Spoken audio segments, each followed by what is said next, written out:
Yeah. It would be hard to get trendline yield, they say. Good evening. Thanks for joining us. I'm going to do a quick introduction and then we'll get started right away because we've got a big topic tonight. A lot of folks have a lot of interest in it, and rightly so. Cover crops are a big deal. And tonight we're going to get to hear from two farmers that have experimented for years with cover crops, and they're going to share all their secrets with you. So please feel free to put all your questions in the chat box. Any doubts you have tonight, we hope you can get those doubts answered by farmers and maybe learn a little more about cover crops for your corn and soybean system. Please put your email and name and your town in the chat box on the left, and that way we can know where you're coming from and your perspectives on things, what seat in the world you got. And do put in your viewer count total. How many folks are watching with you tonight? That's in the top part of the screen there. As you can see, when you click the number, it changes in real time, so you can see how many folks are watching right along with everybody else. I wanted to say a quick word, purpose, pass, and process. The purpose of why we're here tonight. We all obviously care a great deal about farming, being a profitable enterprise, as well as something to sustain our communities across rural Iowa. And the real end goal we all seem to share is we all want farmers to be successful. And at the same time, that doesn't just mean profit, but that also means stewardship. And like I said, community vitality with neighbors and families earning good livings right here in Iowa. And we also care about the next generation. Folks, beginning farmers of all types and ages and all across the state want to know more about what works so that they can be successful with their new enterprises. We welcome you tonight if you're a beginning farmer, or if you're an experienced farmer as well that wanted to become a little more knowledgeable about cover crops. And I wanted to encourage everybody to continue to join these great weekly seminars, these farm seminars, farminars by Practical Farmers of Iowa, including this Thursday, a special noon farminar, Thursday at noon, 12 o'clock to 1:30, specialty crop insurance, looking at fruit and vegetable production in the Midwest, ways to insure crops. A great special farminar Thursday this week at noon. Additionally, we got other eight great farminars coming up, as you can see there on the list. And if you're interested, I'll be happy to continue to share these opportunities as they come up by putting your email in the chat box. We'll keep you in our thoughts and share any opportunities that come up. So we encourage you to join as a member of Practical Farmers of Iowa. You're hearing tonight from members of Practical Farmers of Iowa, farmers who've learned a lot by sharing information with each other and improving their farms and lives. For just $20 a year, students can join, or $50 for the whole farm family can be members. That's a great benefit, including several discounts to our events, where the whole farm family can attend on one membership registration. Keep up with us on Facebook. We've got a great active Facebook page, so you can know about all the events coming up, as well as learn a little bit each day about different farm families in Practical Farmers of Iowa. We had a great annual conference just this month, the 10th through the 12th, and over 630 people attended, and including we had a 300-person potluck party on Friday night, which was a great event, and really inspiring to see all those farmers get together, and friends of farmers as well, folks that are might be landowners or folks that want to buy from farmers. We've got a great organization and a great group of people that you definitely want to get to know. Including in the annual conference highlights, we had a great keynote from the Queen of Compost, expert from the East Coast, from Pennsylvania, and her name's Elaine Ingham, right there in the photo on the right. Elaine was an incredible keynote address she gave. And mark your calendars for next year's annual conference, PFI 14, theme and all the details still to be determined, but that'll be January 23rd through the 25th, 2014. You don't want to miss it. We had another great highlight of the conference, wanted to let you know about from Tom and Irene Franzen, longtime members of Practical Farmers of Iowa in Chickasaw County, and just really inspiring. They gifted their farm to Practical Farmers of Iowa, and that's the first time our nonprofit organization in its 28-year history has ever received such a wonderful gift. So I want to thank them tonight and encourage you to hear their story by being a member of Practical Farmers of Iowa and getting involved in all sorts of issues of succession and legacy planning for wherever you're at in your farm. Also, if you're looking to get paid on-the-job training, we've got a great program that we're launching this year called the Labor for Learning program. if you've got folks in your life that are looking for more experience on farms, we've got 10 trainer farms selected that we'll be unveiling this week online. So keep up with us online on Facebook, and you'll hear all about it. Great opportunities to learn from farmers and get paid on-the-job training. So the process tonight, we will have about 30 minutes reserved for Steve and 30 minutes for Earl for formal comments. And then we're going to have the rest of the time until 8:30 for your questions. So let's start with Steve. Do you want to begin the conversation tonight? Well, yeah, thanks for having us talk today, Luke. And I think this is an exciting topic, and I'm pleased to share what we've done on our farm. If you have any questions about how to use the pointer or the left and right arrow, just let me know, and I'll back you up here. I advanced it a little bit this afternoon, but sorry about that.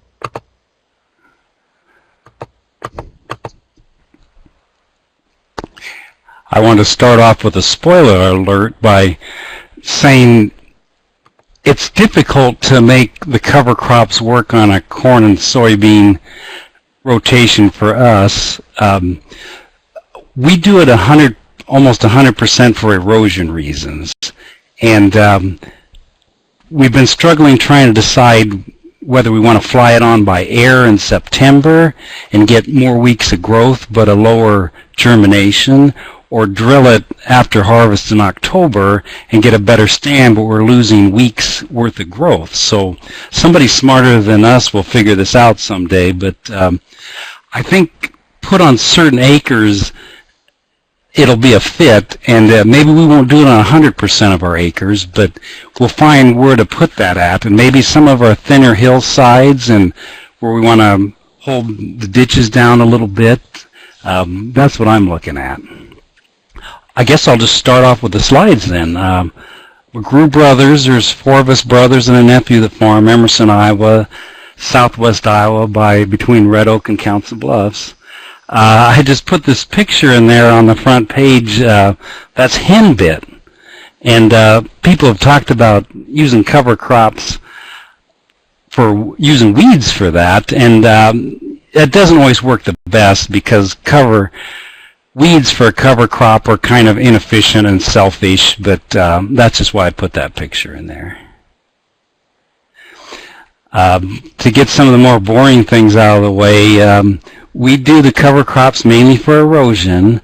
There are a lot of other advantages like increasing the soil health and maybe yields. We've seen some of that.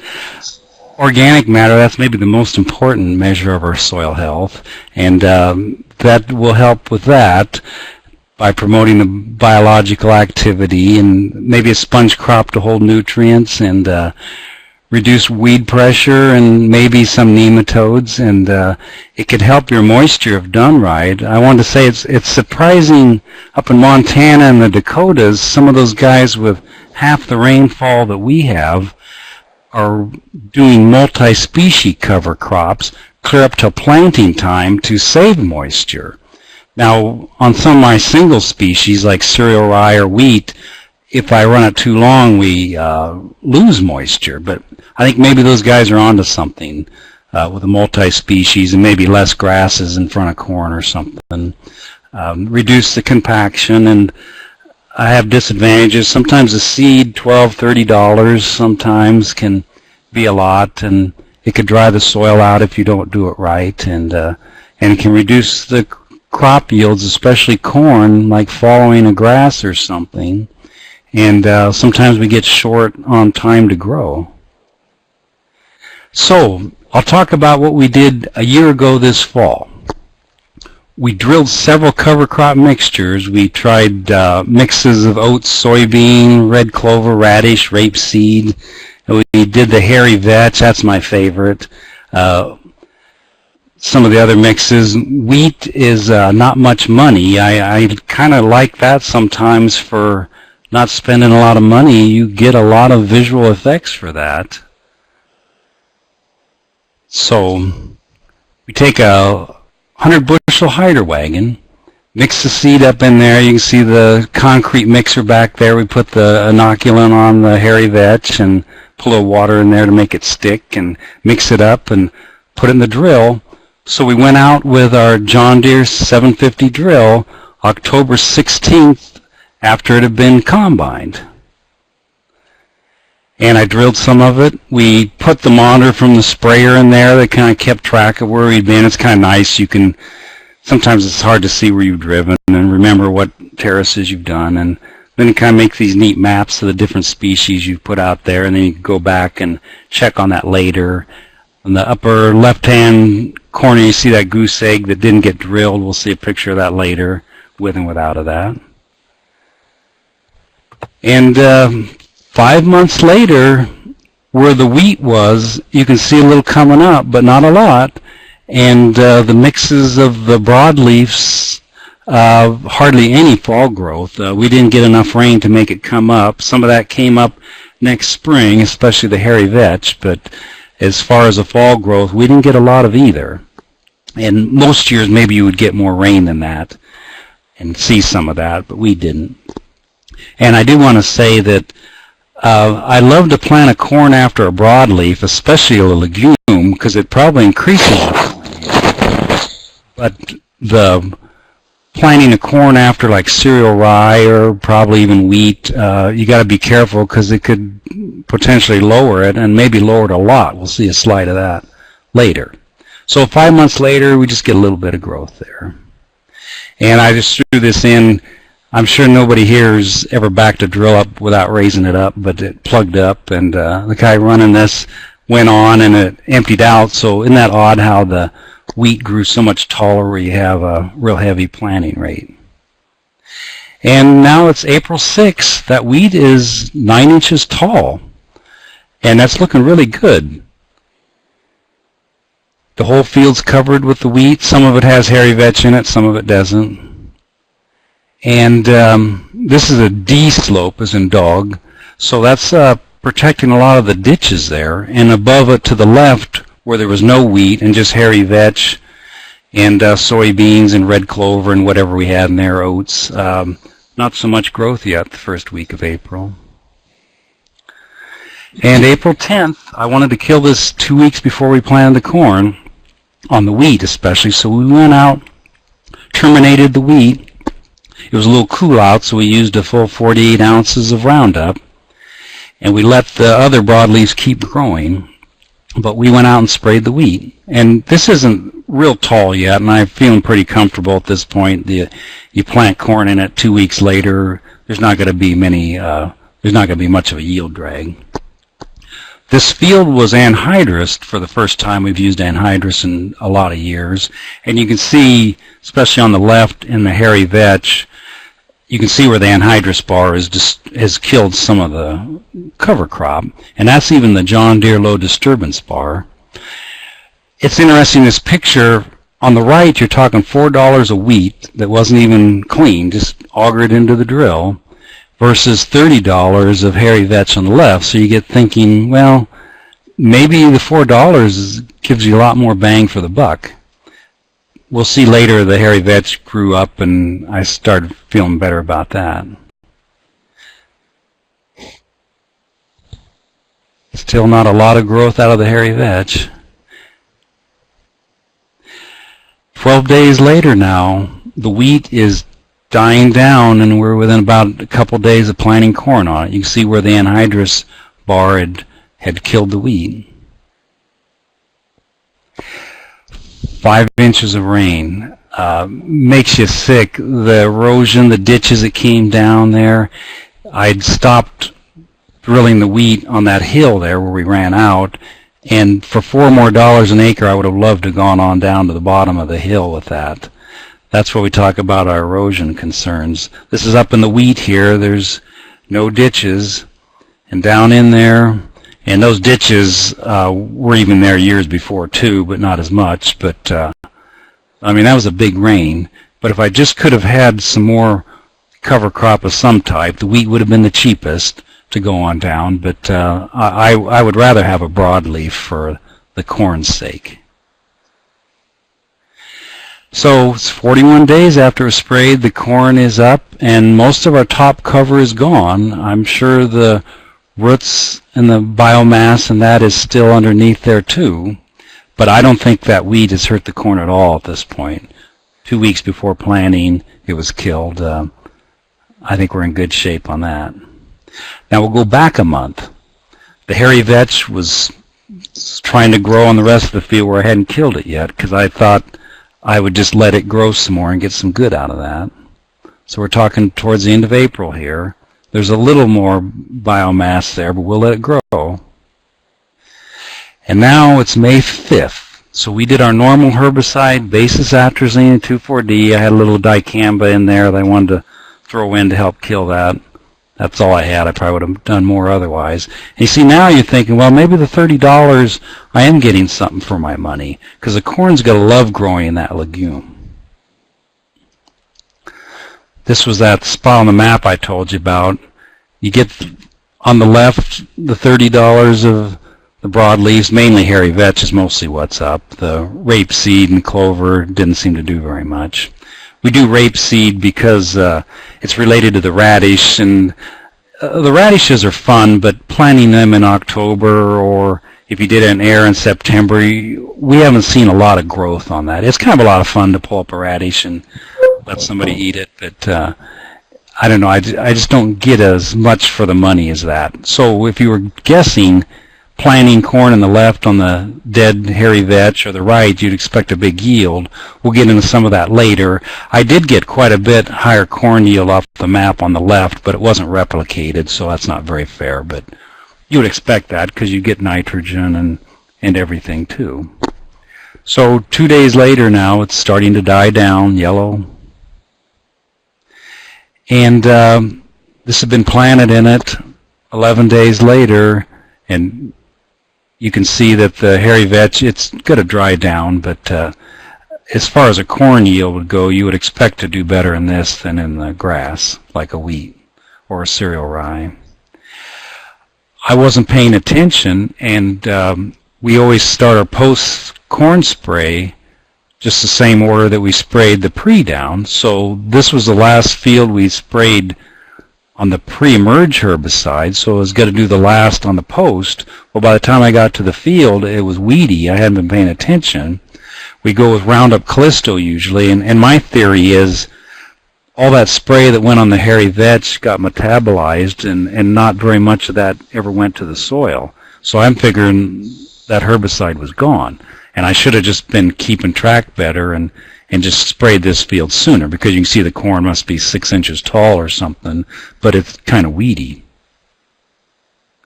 And you don't need to look at all these numbers. You could go back later if you wanted, but we're talking around $30 an acre for the seed of the broadleafs, and the custom drill cost almost $18. So, or if you do wheat and hairy vetch, so you're talking around $50 an acre for both seed costs and machinery, versus less than half of that for just wheat, 25 pounds of wheat. And we talked earlier, maybe a guy doesn't need a bushel of wheat if you're going to be mixing other things in it too. And the trouble with the middle mix is, where we put the wheat and the hairy vetch, if I want to kill the wheat early, well, then I kill the hairy vetch before I wanted to. So that's a concern I have with that middle mixture, that getting that, excuse me, I don't get the hairy vetch. I don't let it grow as long as I would have liked. So what we did this last fall, we aerial seeded hairy vetch and rapeseed in August and September in the yellowing soybeans. And then we also drilled wheat after harvest. They were predicting a big rain August 24th. Called the airplane up, he couldn't come out. The neighbor with the helicopter was just switching over, and he said he could. So he came out, and we flew on 15 pounds of hairy vetch, 2 pounds of rapeseed. It's too early. The beans had not yellowed yet, but we wanted to do part of the field with that. And we got 3 inches of rain 3 hours later. That's huge. They talk about if you do it by the air, you need a rain pretty soon afterwards. Some people say 2 rains. My agronomist friend probably more correctly says you need 3 days of mud.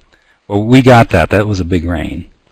But since the beans had not yellowed yet, they're kind of struggling. They're elongating. They're kind of a little whitish in there, and And normally, if you would have been planting in the yellow leaf beans, that rain would have taken all the leaves off and they would have gotten sunlight. Especially broadleaf cover crops, they need sunlight. So 2 weeks after it was planted, they're wanting light and they aren't getting it yet. The rapeseed's just about an inch tall. And then about whatever that would be, 3 weeks later, then now the field is yellowed and it's ready to finish. It had rained the night before, and it didn't get rain on this for a while, so unfortunately this didn't get rained on. And we seeded it in the mud, but I'm expecting that the field that we did before the rain 3 weeks earlier is going to end up better, even though it was too early, but at least it did get a rain on it. I got to write up the last half load of seed and going over the yellow, and they're going over about 90 miles an hour, dropping the seed and with a spinner that you see there.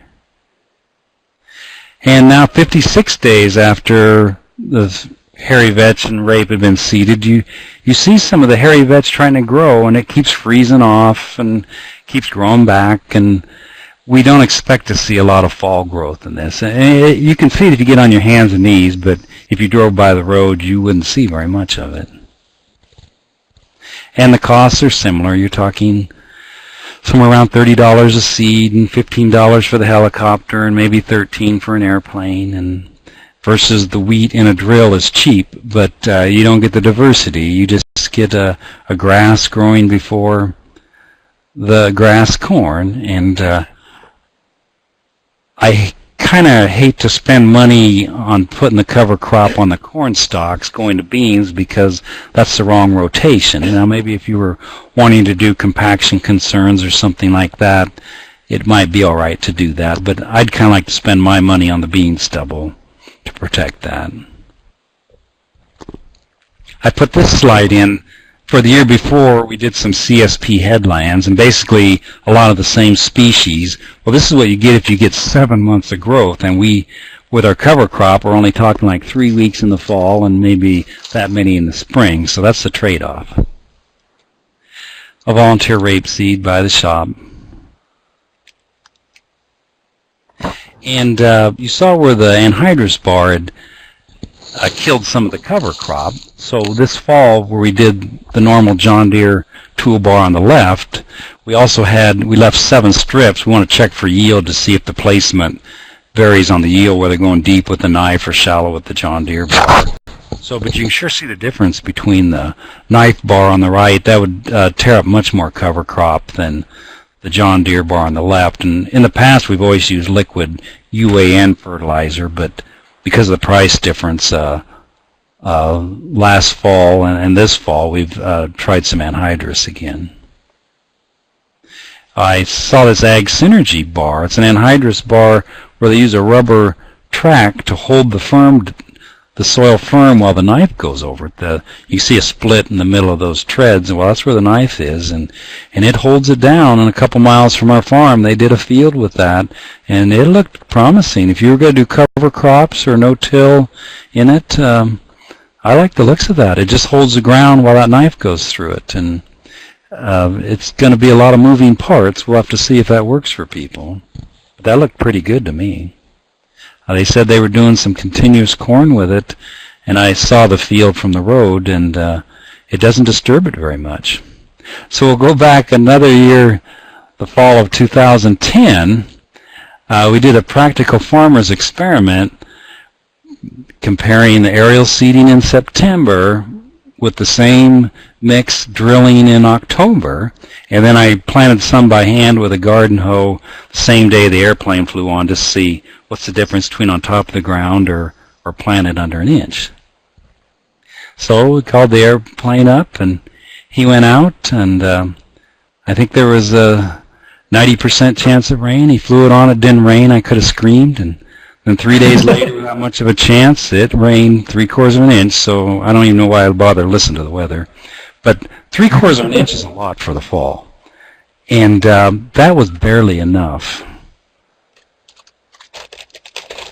So 3 weeks later, they combined the beans, and now we're going to bring the drill out just to compare the two. So we get the drill out there, and the pilot gave me the GPS coordinates for what he flew it on at, and then I was able to drill beside it and leave check strips. So the theory is, would you rather have it flown on 3 weeks earlier and let it grow more, which is huge, or would you rather drill it later and get a better stand?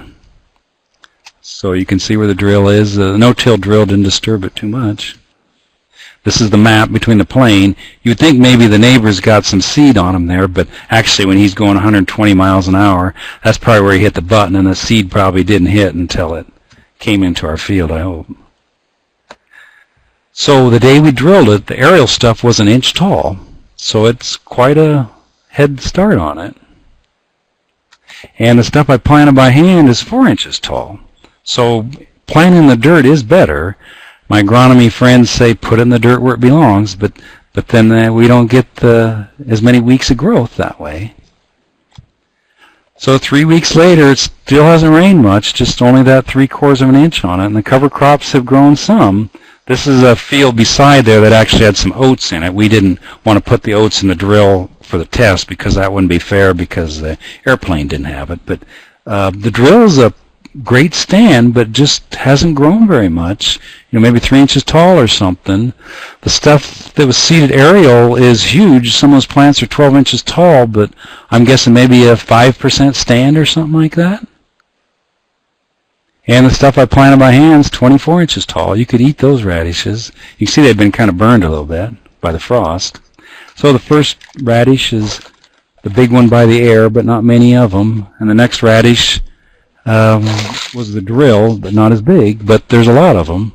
And the same with the rapeseed. They froze November 15th that year.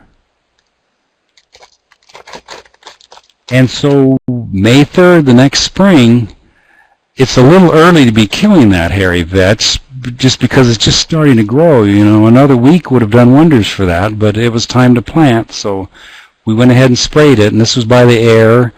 And this was by the drill. They really looked about the same. Maybe the drill's a little thicker and maybe a little smaller. But both of them were kind of nice. They were just starting to go. We had replicated 3 plots, and in all 3 of them, the check was just a couple bushels less than the drill or the aerial, and I think that's believable. There was little nitrogen in the hairy vetch and probably just a little better for the soil. So, that would be believable. And I'll throw this out to see what could go wrong. So, in 2009, I seeded some ditches down in April with cereal rye. Cereal rye is kind of the king of cover crops in Iowa. It'll actually grow on our driveway when we spill it on the gravel. It's dangerous, I think, to be planting corn after, but I bet Earl can help us with that. But so we put the cereal rye on these ditches. Now, I hate ditches, and it's a bad thing to plow them in because they'll just wash out again. But I seeded them down at least, so we did that. And they talk about insanity. You know what the definition of that is. Well, every year we keep hoping the ditches will go away. Well, they didn't with our grandfather, and are not our father, and they won't with us. So maybe something like other things, but the cover crops one way, buffer strips, terraces, but so we did that. So we put the rye in the fertilizer, just went up and down the ditches, and they went ahead and took. And 3 weeks later or so when I sprayed it, I just didn't have the heart to spray over that rye. It was just starting to come up, and the ditches were still holding, and so I shut off the spray, went around them, and we happened to be using Liberty that year. So come back in June, and that poor corn. But that was okay. These are just ditches we were trying to save. So that corn, it's hurting. And I don't know whether it's nitrogen or what, the competition or what, but, it's really hard on that corn. It's probably taken out almost 3/4 of the yield on that, I bet, at least. I tried to get a yield on that ditch, and it was too small. And the soybeans, they don't really care near as much. This was the last field of beans I did, and cereal rye is about to die of old age, really. It just doesn't really care that much. You can see in there, and so it's a lot safer to put soybeans after cereal rye. And planting corn after broadleafs is really a lot better. The rye's dead now, but that poor corn. If your whole field would have been like that, just think what you would have had. And like I say, I didn't mind doing that for a ditch, but just remember what could happen. And the soybeans, I mean, you see they're a little shorter in that rye ditch, but then part of it's the ditch too, so that's a lot safer. And that's all my slides. Luke, I told you you'd have to cut me off if I went too late, and maybe I made it. You made it. Perfect. Excellent. So, folks, we're going to switch to Earl, and then we'll have questions after Earl's done. So be thinking about what questions you want to ask now. You can always put them in the chat box now, and we'll save them for when Earl completes his comments. Well done, Steve. And Earl, I welcome you to the, you have the floor. Thank you, Luke. Can you hear me okay?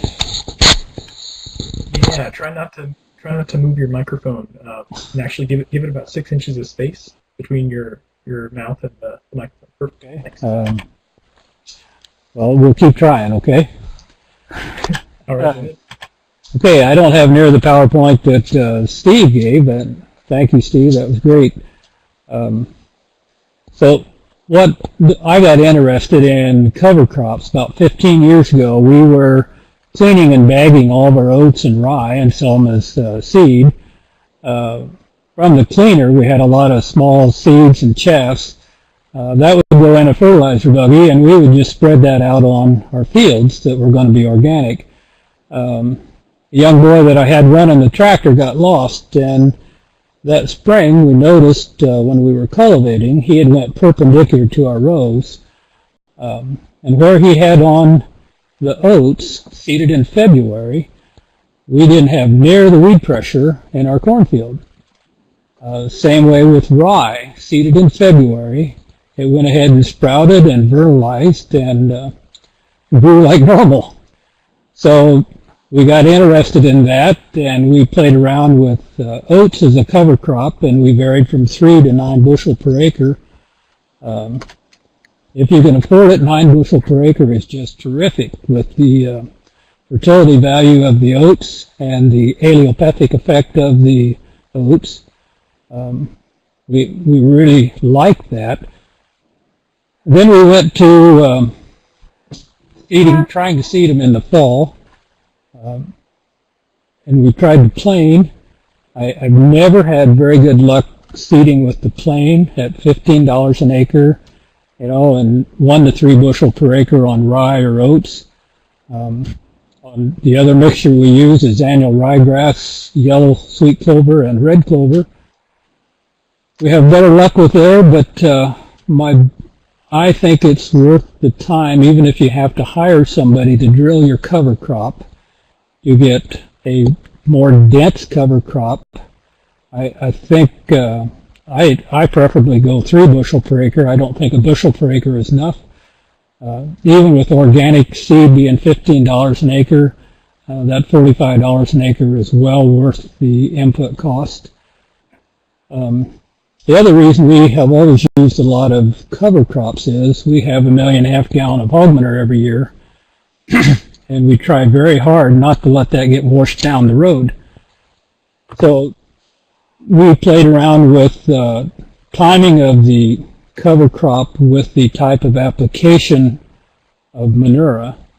We're down to the manure. We now use a Terrogator with a no-till application. And by doing that, we found it doesn't make any difference when we plant our cover crop because there's so little disturbance, it has not affected the germination. The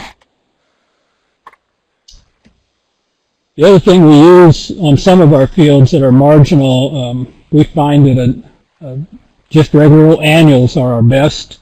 As you can see in the picture, we use a lot of buckwheat and oats. It gives us a lot of biomass.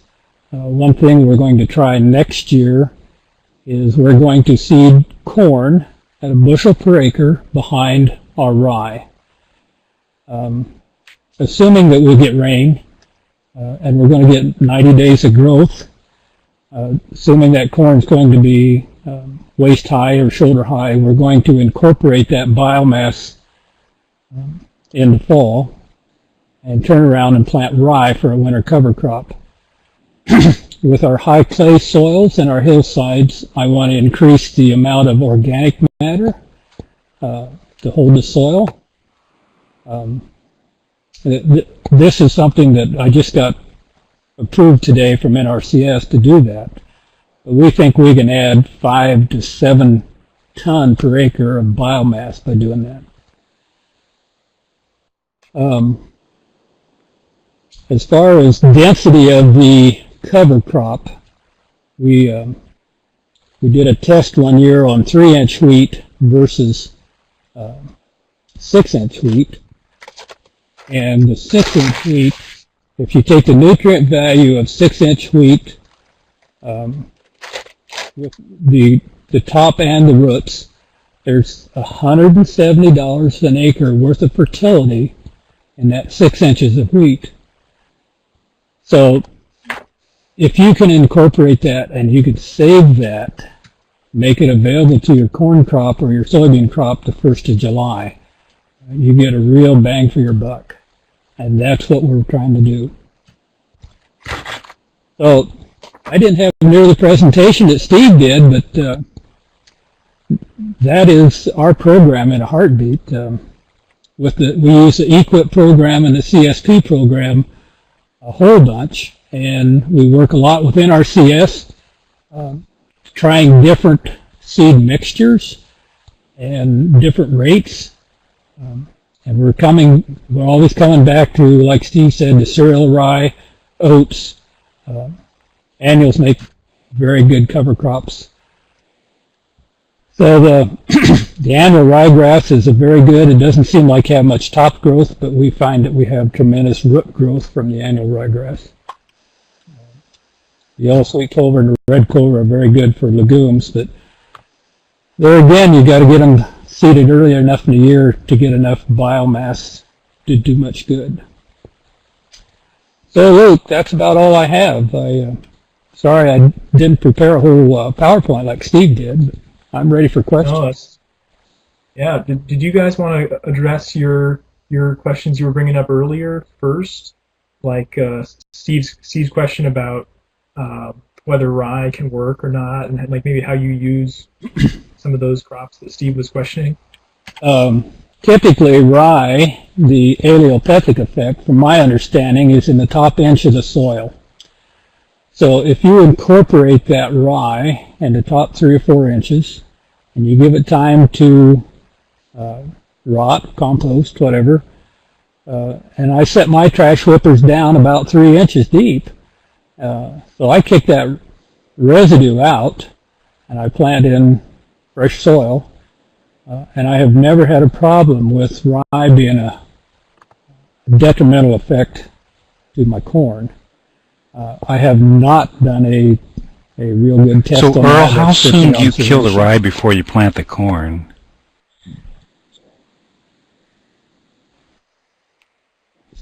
Well, what we normally do is we till it, and by tilling it, what I like to do is I put 12-inch sweeps either on an old cultivator or a chisel, and we go in and cut it about 4 inches deep, and we just try and boil that top 4 inches, and then let it die, come around with a disc or a field cultivator and incorporate that in the soil. And then we can just go right in and plant, but we set our trash whippers down to kick that residue off to the side. But when we cultivate, you see, we come back in, and that residue is piled up around the row that way, like a ridge till. One point I wanted to make tonight, this is Steve McGrew again, that if a guy was combining wheat or triticale in July, I think a cover crop is really a nice fit for that. And if you're chopping silage, say, in September, that can work really good too. For us, when we're trying to do it after you combine in October, there's not many weeks left, and that's why I'll be pretty selective on what fields we do it at. 3 weeks of growth before it freezes is kind of tough, and then if you can get a few more weeks of growth in the spring, that'll help the erosion, and that's what we're looking at. But for corn and soybean rotation, it can be tricky. And if you have livestock, Earl and I were talking before the presentation, that sure helps too. You can get some more use out of that cover crop. We had a neighbor that chopped his silage in September. I think about the 8th of September, he planted annual ryegrass and radishes. And he got that late rain, and he got quite a bit of livestock feed. He's well worth his seed costs. He was quite pleased with that. And I thought it was interesting that as it grew up large, the cattle ate the ryegrass all first, and then when that got down where they couldn't get very much, then they went to the radish tops, bit those off, and it killed the plant. And then eventually, as all the radishes were dead and the ryegrass came back, all you see now is the ryegrass. But that worked very well for him. But there again, he was in the first week of September and trying to do it in October, you probably got to wait for a little bit of spring growth to help out.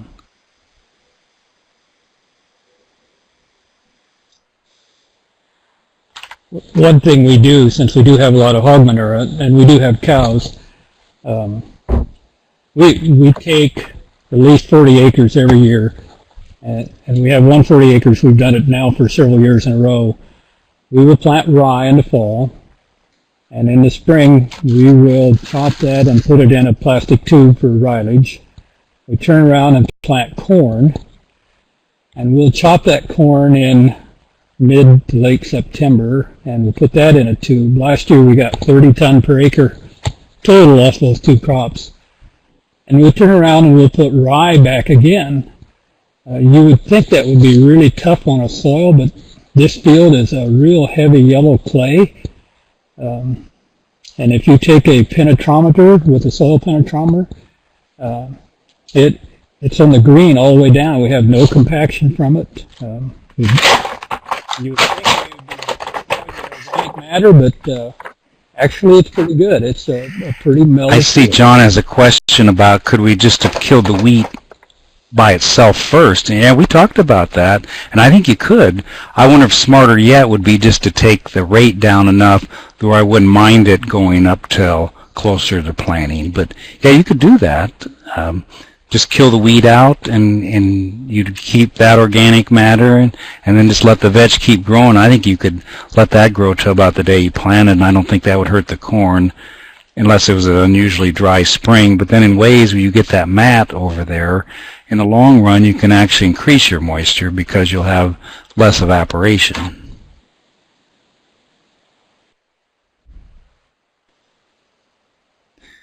And then I see Brian talks about too. I feel strongly, and maybe Earl not so much, but I would love to plant a corn after a broadleaf and the soybeans after grass.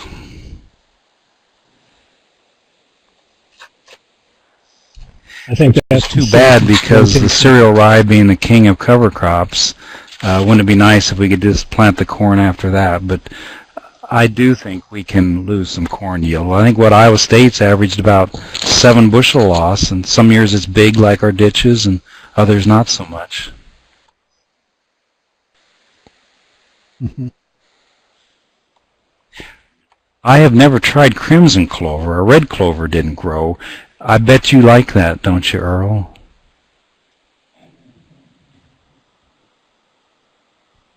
I have never tried crimson clover. I know Steve Fouch down in south there, down around Knoxville, has used crimson clover and wheat mixture.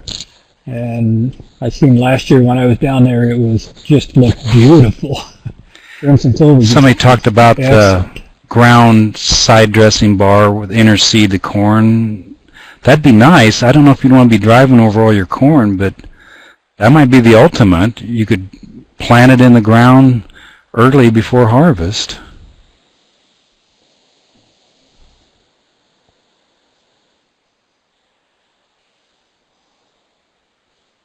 I really feel once cover crops take off that a custom applicator is needed, because farms are getting so big and we're so short on time and the weather's always moving in on us that I would agree. hire I think it there'd done be a if big there was need for somebody that doing it in because my area. guys don't have time. We had intended on hiring somebody to run the drill after the beans were combined while we were doing corn, and we didn't get around to it. We thought we'd be done with the corn pretty soon, and we got a rain in there. So, yeah, I agree. If you could hire that done and get it planted right after the combine went over, I think that'd be money well worth it. There's a question here about the rye radish and grazed it. This was just this last fall, and he did graze it that fall as soon as it got large enough to put the cattle in. And I don't know what he's thinking this spring. I assume he could probably get some more grazing out of it this spring because the ryegrass is still looking good, so he may do that. And the winter peas, you read about that. I think that'd be a great option. We haven't tried it, but I'd like to.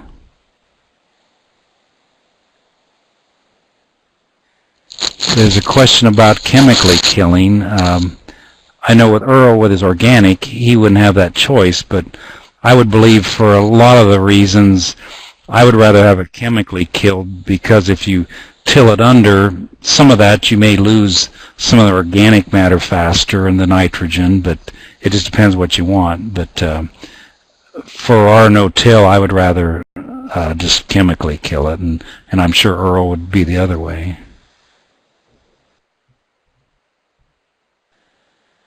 Actually, Jerry Berger down there in southeast Iowa has been chemically killing his rye for years and years, and he has tremendous luck with it. He has tremendous earthworms, really built the soil up by doing that. I have no problem with chemicals if they're used in the right place. So, yeah. Now, do I understand, Earl, are you wanting to use cover crops on most of your acres? That'd be wonderful.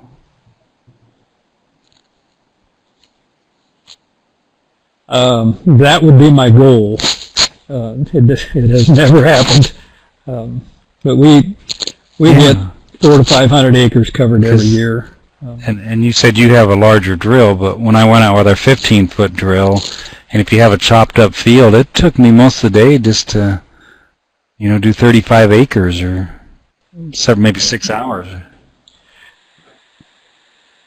But we not only use the drill like on our soybean ground, but since we do a lot of cultivating, if we disc in our corn stalk to level them, I have no problem with that. I'll just throw my rye or wheat in the fertilizer buggy and do it that way.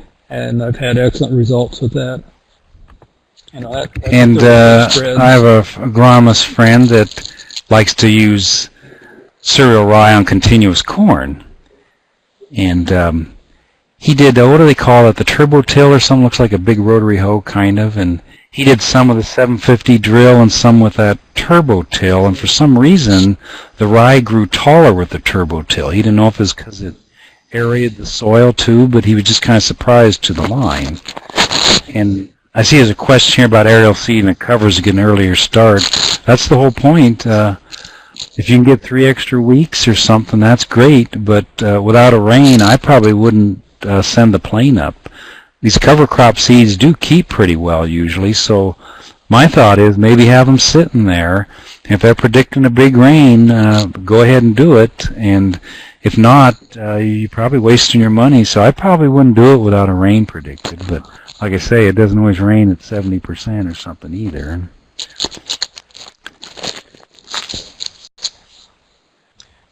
If you use the eQuip or the CS program, you have a deadline you have to have it seeded by. So whether the rain's coming or not, that's you true. have to get it seeded if you want. To me, that's in our that's one of the case, problems I feel with that program. we're going to get that next fall too, and he took that out of the equation because we didn't need the points, and they understood that sometimes you wouldn't want to go that early if the bean leaves weren't yellowed or anything. Somebody has a... Go ahead. We actually destroyed some of our aerial seeding this year, and because we aerial seeded annual ryegrass, yellow sweet clover, and red clover. Then we didn't get a rain, so we actually tore it up and drilled wheat Luke asked about this fall. cover crop seed in the honey wagon. I've read about people doing that. I think that's wonderful. It'd be a way of getting it on and have the manure in there.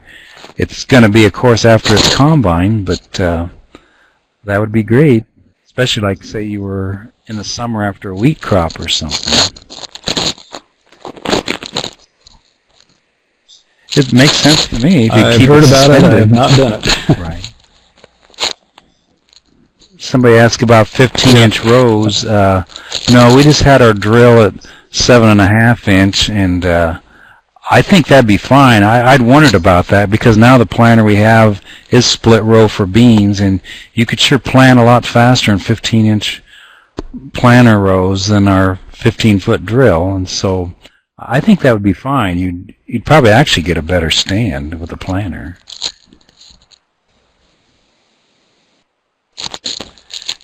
I think that's great. I mean, not many people think about using corn as a cover crop, but that 15-inch rows planting corn as a cover crop, if you want to get biomass and you want Mother Nature to kill your cover crop. Earl and I were talking earlier that maybe some of you heard that the old timers would drill corn in the ditches for basically a cover crop, and drilled corn is considerably better than 30-inch corn for holding back erosion. The question on the wheat, when we planted the wheat after the soybeans, we just did the 25 pounds. We haven't done it any other way. Some people say that 25 pounds was light, but then we were trying to add other things like soybeans and red clover and oats or whatever in there. But the 25 pounds kind of looked okay.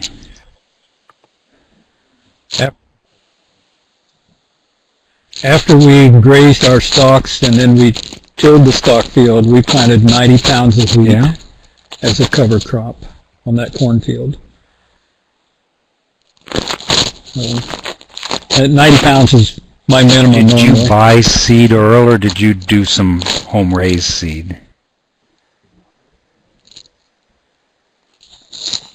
We did both. Our wheat was home raised, but you know, market value is $15 a bushel. So sure. You still got to consider that as cost. So I can still hear you. I just lost my computer somehow. Okay. Well, maybe you need to wiggle your mouse or something. There we come back. How about that?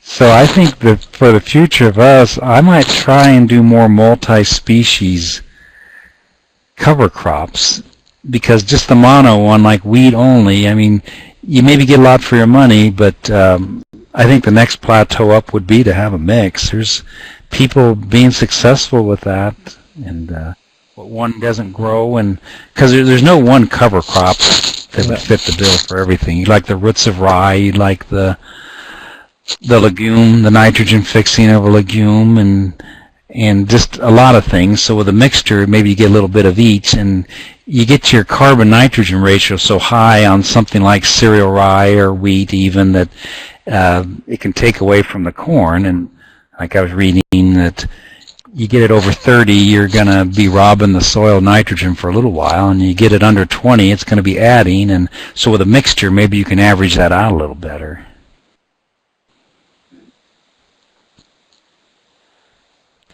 I've talked to that with Jerry Berger down there, and he's used straight rye for umpteen years, and I'm very impressed with his.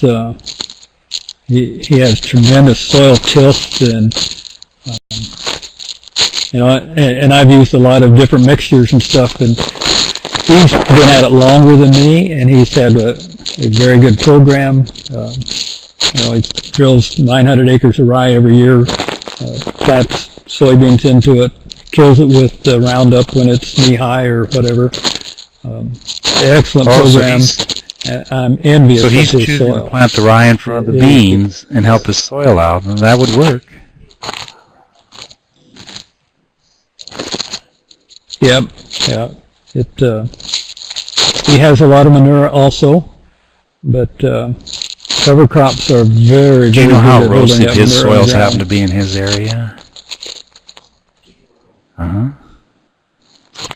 I do not. Yeah, because I've had people tell me to go ahead and plant the rye before the beans, and I say, well, that's the wrong rotation. I want to hold the erosion on the bean stubble, and they say, well, it's still better than nothing, and maybe that would be a good place for rye.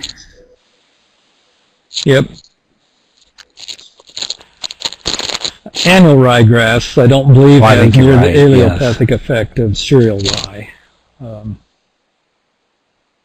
And your annual ryegrass has a very deep-rooted plant,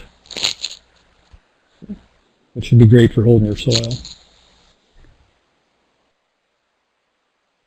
I think they talk in here, the question about 15-inch rows, could a guy plant between the cover crop rows and kill it later?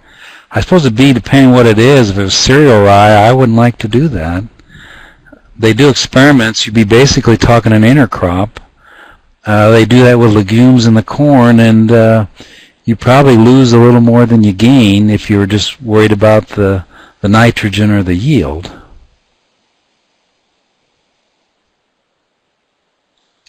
I think if you're on ridge till or cultivating, you could probably kill that with a cultivator and be okay.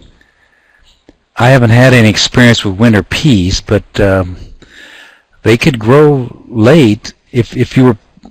Some people would try and plant those in March, I believe, and then try and kill them before you plant your corn. If you get away with that, that'd be fine. If you tried to plant them in October, and then I assume they would have to winter kill. I don't know if you would get enough growth or not, but I bet in this. I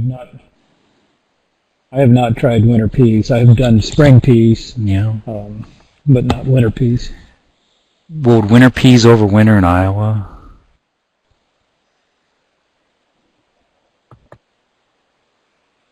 I don't know. I have not tried them. I would imagine you got to get them up enough. And then the trouble is with some of these high nitrogen plants, like even a radish or anything, it's going to decompose fast like a dead animal, and you're not going to have a lot left by corn planting time. Like the radishes will basically be rotted away probably in March, depending on the weather. A little too soon.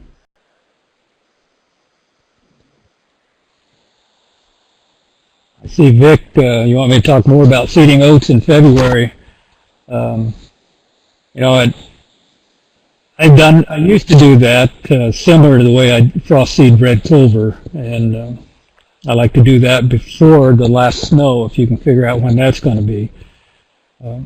Oats do not take a lot of freeze and thawing, but once they get started, they seem to handle that cold weather pretty well. I've never taken a germination test or anything. I've just went out and with a fertilizer buggy and spread it on top of the ground. What grew. I believe Gary Zimmer is the one that talked me into doing that originally. We tried to throw some oats in the end rows just from the side with an end gate seeder, and somebody told us oats were about a 50-50 deal in the fall like that, and I guess we lost the flip of the coin. It didn't get rained in, but yeah, oats are cheap and nice.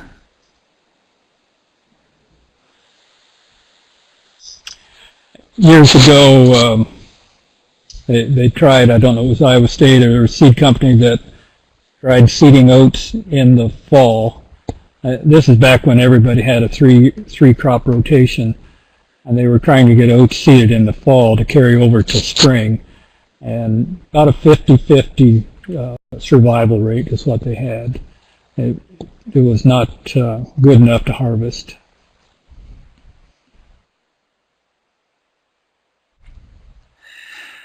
They talk about the radishes. If you're going to get a lot of growth on radishes, I've just read that they don't like competition, so twin rows by themselves would be great. We just mixed ours in with the rest of the stuff because we weren't going to grow that long. But if you could, you would be better off planting your radishes by themselves, like say in the grass seeder attachment, and then putting your other mixtures in the rows beside them. And the twin rows of radishes, I mean, that would be great, I'm sure.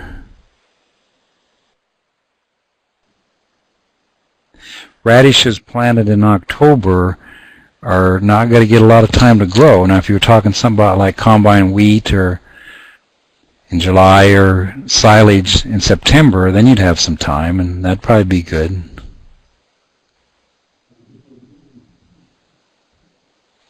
Well, Joel Groover talks about planting radishes in the row and then coming back the next spring with GPS and planting corn in the same row with excellent results.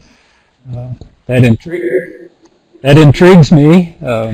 Yeah, I've heard him say that, and that'd basically be your starter fertilizer. I'm sure that'd be great. We don't have the RTK either, and that's about what you'd need.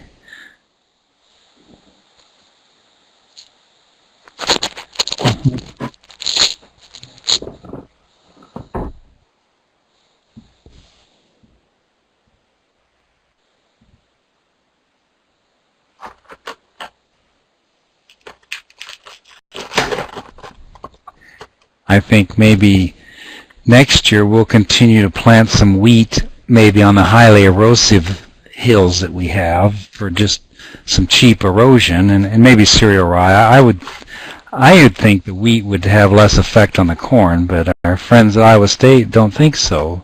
So maybe whatever it's cheap to get a hold, we happen to have a source of wheat, so that works out all right. And then maybe in some of the experimenting with increasing yields and other things, and organic matter, maybe more of a multi-species mix, but that's going to drive up the cost.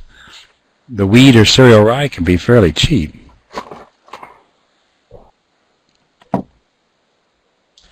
Yeah. I usually have a goal of trying to keep my seed cost under $40 an acre.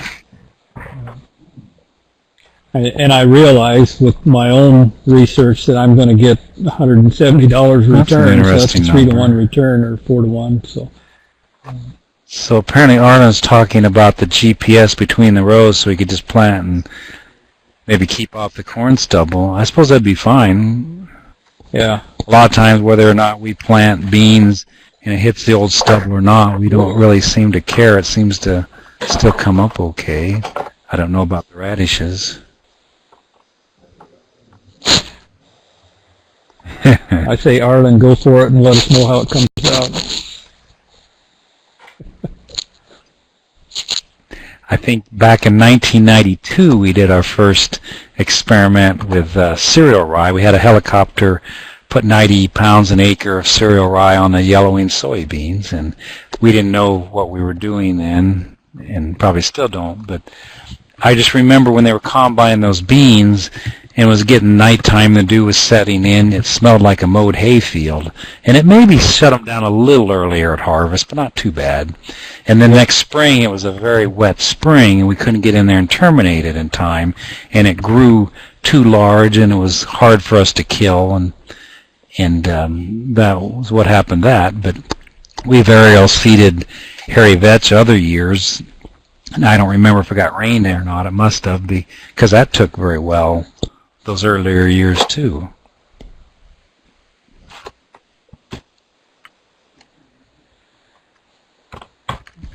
I see Luke's asking about getting involved in the PFI on-farm research. I think that's great. I've done some of that, and I like what we've done.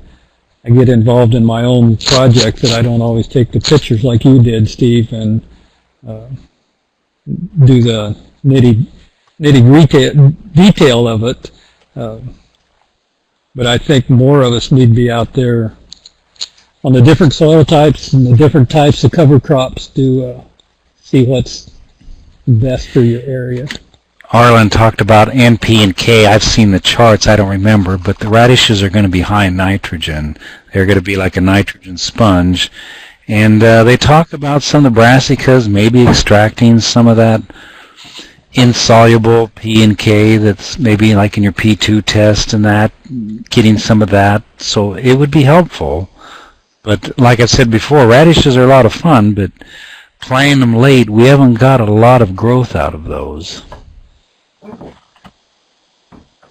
Luke asked about when the research, Practical Farmers, that was pretty interesting. We just set up the test that we wanted to do, in our case the airplane versus the drill, and did that, and they had some minor financial help to help pay some of the plane costs and that, and it's just all entirely what we thought was interesting to experiment with.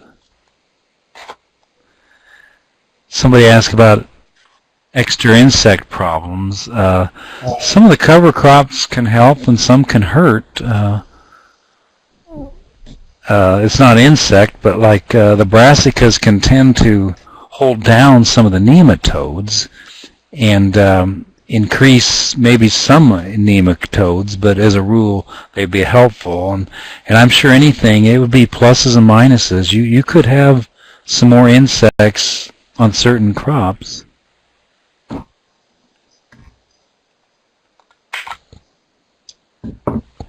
Brian, your comment on planting a crop after a rye or winter wheat crop, we have done that. We planted buckwheat. Buckwheat is a 65-day crop, and we've combined that. The first year I done it, it did great. I think we did 1,000 pounds per acre at 50 cents a pound. So that year we made an extra $500 an acre off the buckwheat. We do a lot of corn after wheat or rye to chop for our cows. We don't care if it sets an ear or not, but we're just after the green chop.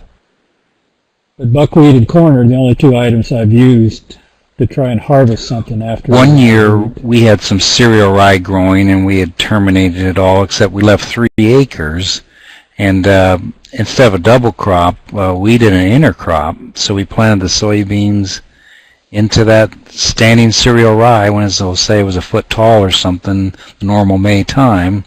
And of course that's going to hurt your cereal rye a little bit, but then we combined the rye off of it and then let the beans grow. And except, you might have heard me earlier talk about, except for the chinch bugs getting into it, it did kind of work.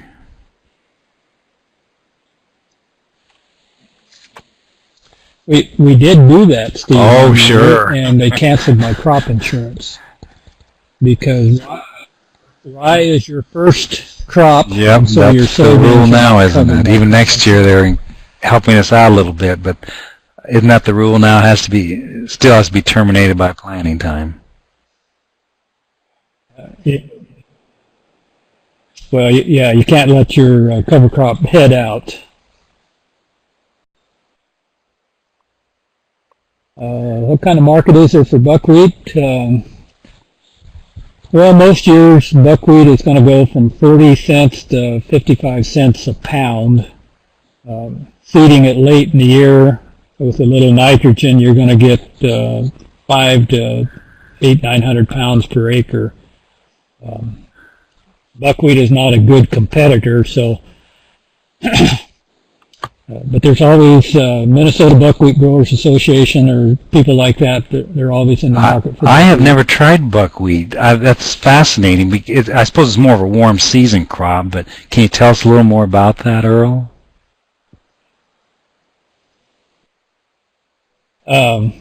Well, buckwheat is a very succulent plant. It's great if you have a weed problem like giant ragweed.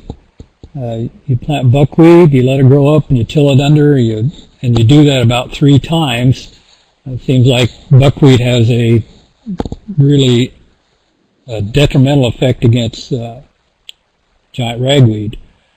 I've tried that. I planted buckwheat twice and incorporated it, and then I planted corn. It did reduce the giant ragweed for me. That field was really, really bad. But buckwheat grows fast. It deteriorates fast. It's easy to kill. They say that buckwheat makes the calcium in your soil more available to the next crop. It's one big advantage of the buckwheat roots.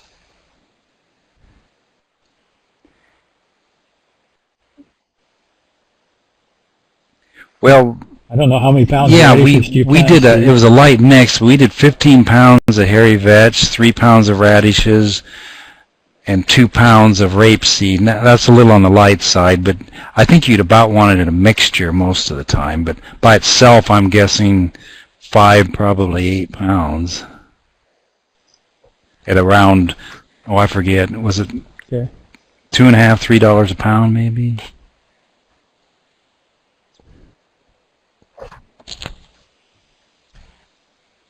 Brian wants to know when you plant buckwheat in the spring or the fall. Well, it's a warm season crop, so you want to plant it after your last frost because frost it's not tolerant to frost at all. So if you plant it in the spring, say late May, you're going to get a lot more growth, a lot more seed production. So you're going to 65, probably 75 days of growth before you can combine it. But you could probably get, if you the right year, you could get 2 crops of buckwheat in 1 year. If you're going to combine buckwheat, remember it's you don't want to get it very deep in the grain bin. It'll compact in there like concrete. So think of it like flax or something like that. If you're going to put it in a bin, you want to put it 2 or 3 foot deep and put air on it and get it dried down. Kind of like a teacher he had that jumped in a wagon of flax and he hit the bottom of the wagon. They had to pull him out. When you take a pickaxe into a grain bin to get the buckwheat out. I thought it was interesting. You think of brassicas being a cold weather crop and they can grow later into the year, but actually I think just because of the physical placement of the plant, the radish and rapeseed of ours froze off in November before the hairy vetch did. It was crawling down lower. I think it was just physically was closer to the earth and maybe under the corn stalks. Mm-hmm. Uh-huh. But that's one of the advantages of the brassicas, supposedly, that you can get some later growth in the fall with them.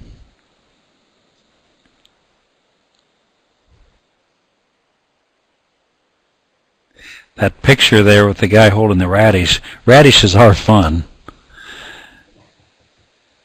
We just, in us trying to plant them late in the fall, we haven't got a lot of growth out of them.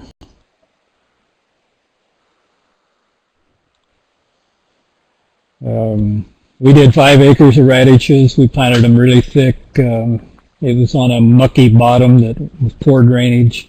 And about like the man in the picture, there were 15-inch radishes that are 2 inches in diameter. So we've all seen those pictures of the trophy radishes, and that's fun, but that's probably, you'd really be better off with more smaller ones. But if you want to send your relatives a picture, just plant them thin and in rows and get those big ones.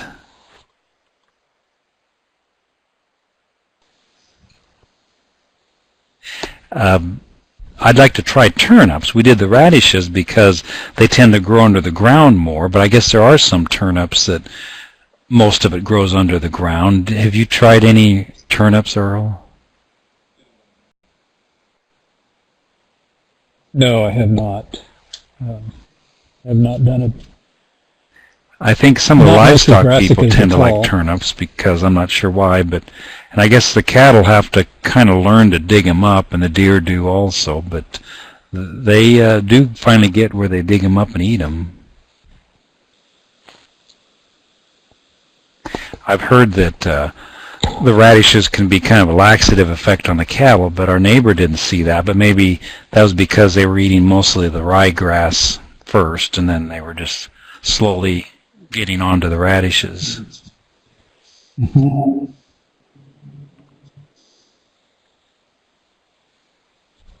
But you could see with that picture there with those brassicas, such a high nitrogen content, that's got to quickly go back to the crop, and that would have to help your corn out. You're not going to see yellow corn like you did in those ditches with our cereal rye with something like this.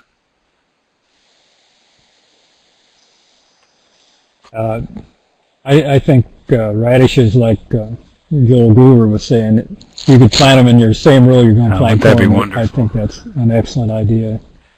I'd like to see somebody with GPS do that because I think it would be great. Boy, that's a tough. What kind of corn yield? What kind of corn? I was just gonna say that's a tough question on the corn yield increase with radishes. If you had like a legume like the hairy vetch, you might get a large increase if you could use the nitrogen that year, and maybe with a cereal rye or something like that, you might get a little decrease. And the radishes, it depends how large they got, but it may not pay for the seed, but like where these guys are standing out there, I'm sure you would get some, whether it's a couple bushels, I don't know, better than a check strip.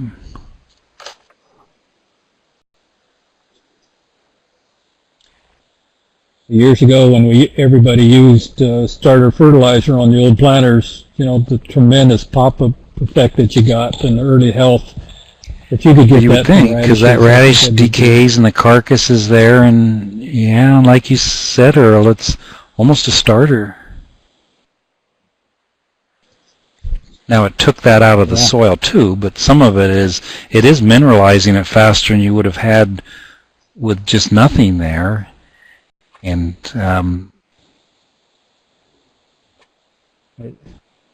it's directly available to that corn they plant. say that it decomposes and smells so much, you probably better talk to your neighbors about it before you plant it around their house.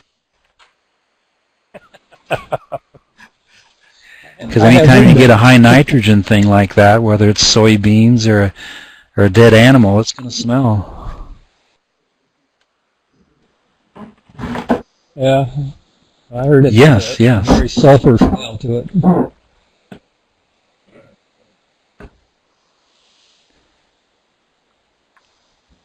And if you could plant those radishes in the summer, that'd be great. I think there's some problems if you plant them in April, which you're probably not going to do to leave, or maybe some people would, but then they kind of bolt and seed out and not get the top growth. So there are certain months you don't want to plant those, and I forget what that is.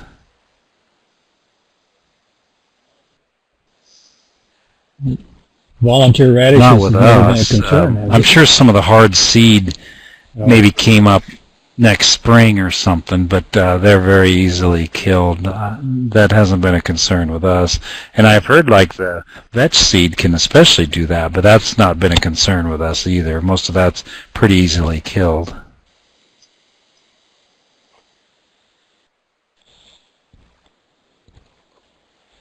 That's interesting. Hey, Paul gave us the answer here. I wish we had Paul on a microphone. I'd like to know more about turnips. I think maybe the seed might be a little less too than radishes.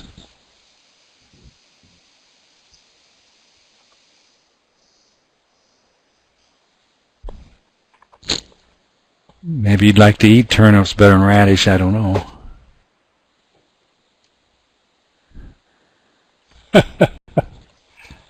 Yeah. Well, the purple top turnip is a very versatile plant. So.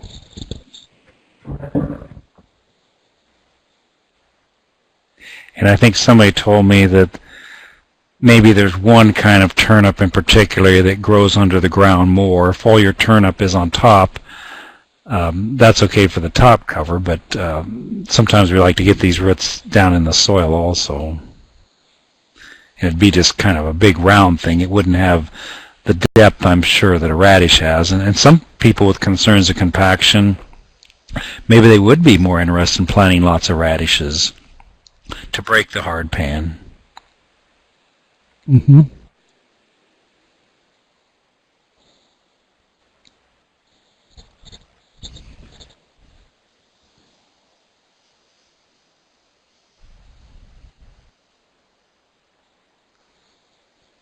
Sometimes I've seen pictures of radishes that can get huge. Like, I wished I had that put up here, but maybe even like 6 inches in diameter and 2 feet long. They call them state fair radishes.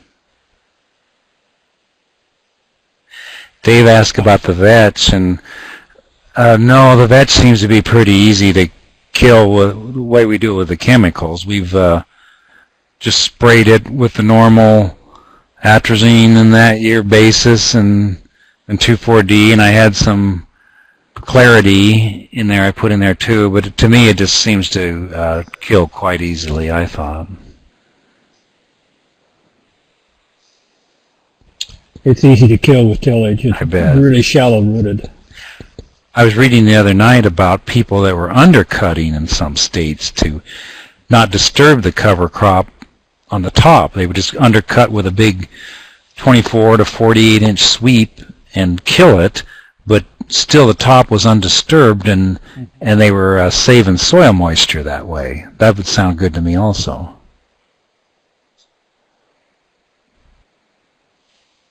I think they tend to do that more in wheat country, maybe. Yeah, where they're have near the rainfall.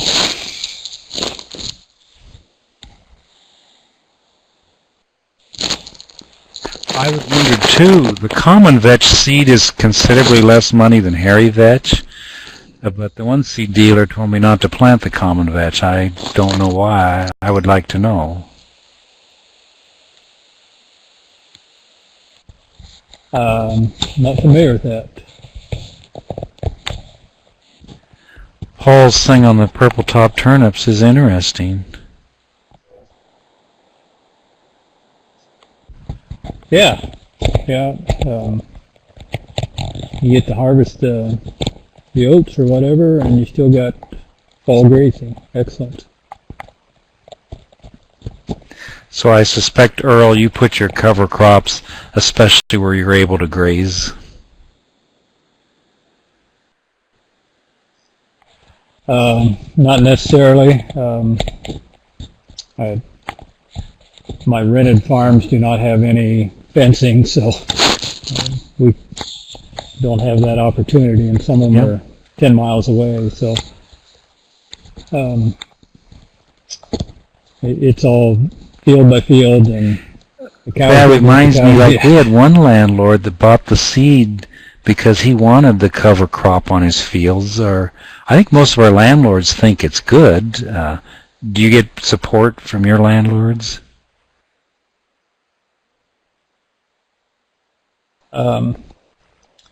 Most my landlords are mostly old ladies that live a long ways away. They just require their farm to be organic, and that's what we. Well, the cover crops would fit well into that. It does. It does. You're a step beyond this, but like where we did the soybeans and the cereal rye with no herbicides, just because that's just the way it worked out on just the 3 acres. But that can work, and you're beyond that with some other mixes. But without the herbicides, the cover crops definitely would help. If you have a weed problem, cover crops and dense cover crops. The heavier the cover crop, the better the weed control.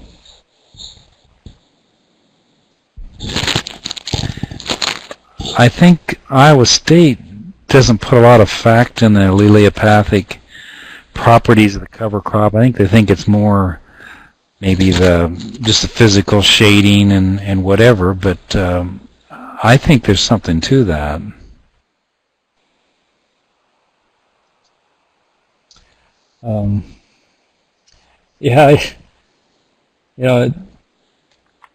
I've studied a lot about soil biology, and I think that if you have a real good soil biology where your cover crops are going to deteriorate fast, the lesser problem it is as far as an allelopathic effect. You see what I'm saying? The faster it decomposes, the better, or you're not going to have. I think so. And then, like some of the research out in Nebraska, maybe the worst thing you could do would be to kill a high carbon crop like cereal rye maybe 3 days before you plant, and it's rotting, decomposing right when your corn's trying to germinate, that might be the worst thing you could do. You could kill it 2 weeks before or after germination, and I would believe that. If I'm going to put corn behind rye, I want to make sure it's killed before Once it starts to bolt, it's pretty hard to kill.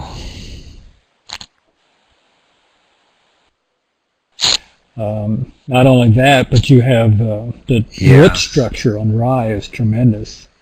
And once you get above 6 to 8 inches tall, you have a tremendous root ball there that's going to be part of your problem on getting germination. On the hairy vetch, we did the 15 pounds. Go ahead. Mainly because that's what we were doing by the air and then the drill. But we had other things we had hoped. Soybeans and red clover didn't work out. Probably the 15 pounds is going to be pretty light. Unless you have a lot of other species with it.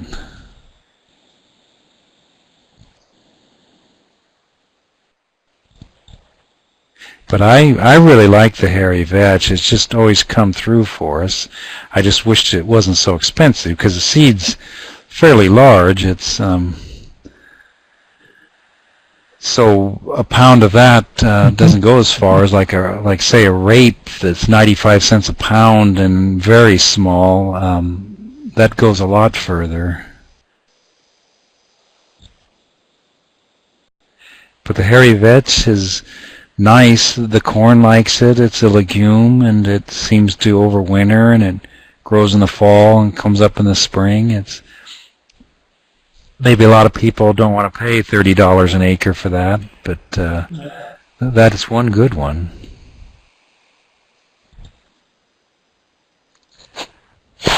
Hairy vetch is not a very competitive plant, so if you never kill it, I don't think you're going to worry about I think you could reduction. take that clear up till the day you planted it or beyond with corn.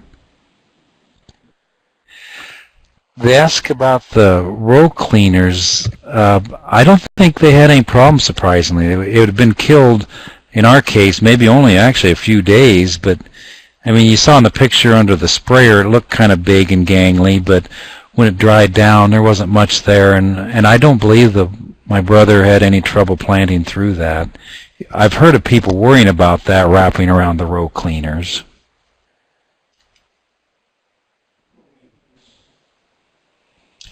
I see we have 3 minutes left. I never talked to you, Luke, about this, but if anybody wants to call me on my cell phone, you can get my cell phone number from Luke and follow up. I would be glad to also. I think you have our emails. Correct. What species, Earl, do you like best? Cover crop. What's your favorite? Species of,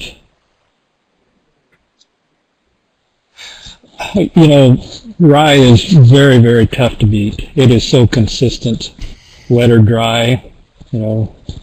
It's always comes. Yeah. I always fall back. I talked to one guy that just always put in his fertilizer cart with the fertilizer and spread it out, and then he grazed his cattle on it.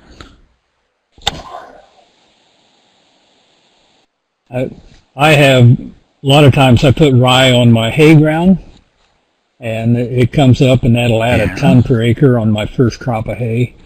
I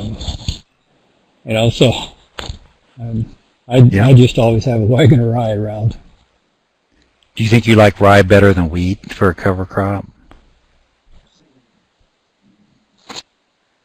Oh, geez,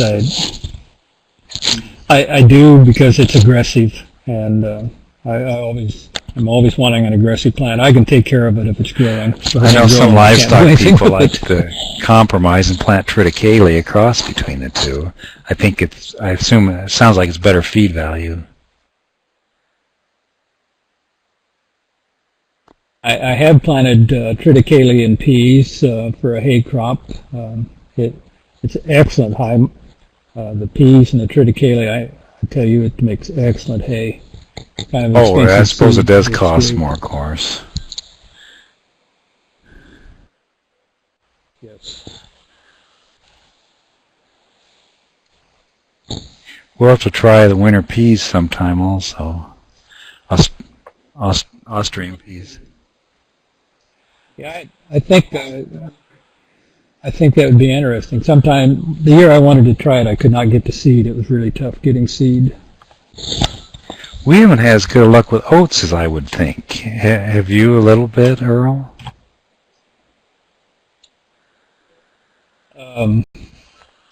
My neighbor has flew on oats and had excellent luck with it in the fall. Anytime I've done it, I've drilled them in the fall And we haven't get tried pretty annual high. ryegrass. A lot of people do. I don't know. It maybe wouldn't overwinter quite as well, but I guess the seed's cheaper than cereal rye. It does not. I wanted to say No. thank you very much to It our does not speakers, overwinter as well. and also acknowledge our funders. If you can get it about 3 inches USDA tall Farmer in the Rancher fall, it seems to Development overwinter pretty Program. good. It's very important to putting on these farminars and paying our farmers for sharing their knowledge, as well as the USDA Risk Management Agency, USDA Specialty Crops Block Grant Program, through the Iowa Department of Agriculture and Land Stewardship, Cedar Tree Foundation, Ag Ventures Alliance, John Deere, and Cliff Bar. So thank you to our funders, and hey, Steve and Earl, well done. I think everybody's giving you a round of applause right now from their comfy homes. Join us again next week for a new farminar, and we've got these all the way through February, so see you again soon.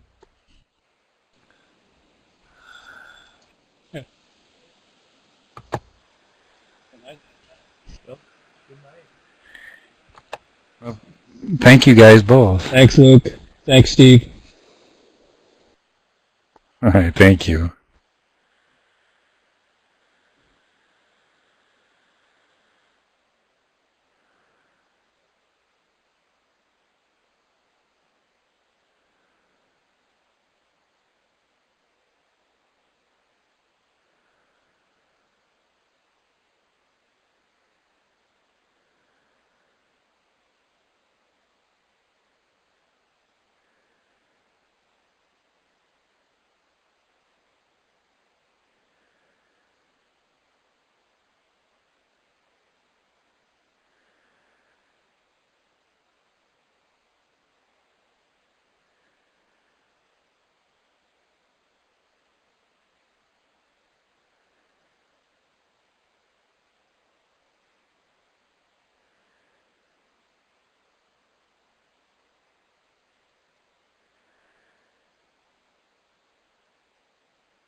Can you still hear me, Luke?